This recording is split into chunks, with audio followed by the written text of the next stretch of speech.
Nagarjunasagar project కుడి కాలువకు తాగునీటి అవసరాల కోసం నీటిని విడుదల చేశారు. కుడి జల విద్యుత్ కేంద్రంలోని మొదటి యూనిట్ను స్విచ్ ఆన్ చేసిన ప్రాజెక్టు ఈఈ రమేష్, జెన్కో అధికారులు 2000 క్యూసెక్కుల నీటిని కుడి కాలువలోకి విడుదల చేశారు.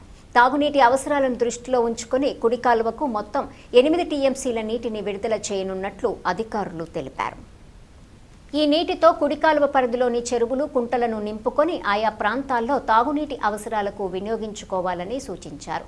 నీటి విడుదలతో నాగార్జునసాగర్ కుడి జల విద్యుత్ కేంద్రంలో విద్యుత్ ఉత్పత్తి కూడా ప్రారంభమైంది.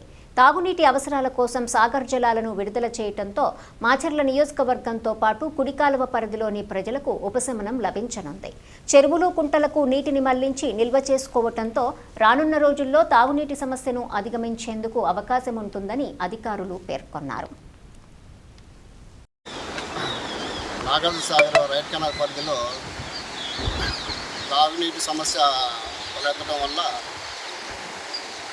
మా ఉన్నతాధికారుల ఆదేశానుసారము ఈరోజు 11:30 వాటర్ రిలీజ్ చేయడం జరిగింది. ప్రస్తుతం ఇమీడియట్గా 500 క్యూసెక్స్ రైట్ కెనాల్ వదిలారు.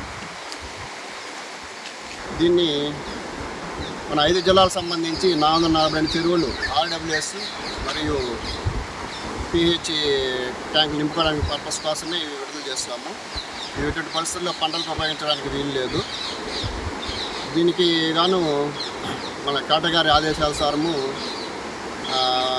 రెవెన్యూ పీపుల్ ప్లస్ పోలీస్ సిబ్బంది ప్లస్ ఇరిగేషన్ సిబ్బంది కలిసి పెట్రోల్ డ్యూటీ ఏర్పాటు చేయడం జరిగింది. సో ఎక్కడ నీటి వృధా చేయకుండా పంటలకు ఎటువంటి పంటలకు ఉపయోగించకుండా ఓన్లీ త్రాగునీటి చెరువులు నింపుకోవడానికి కోసమే ఈ వాటర్ విడుదల చేస్తున్నారు.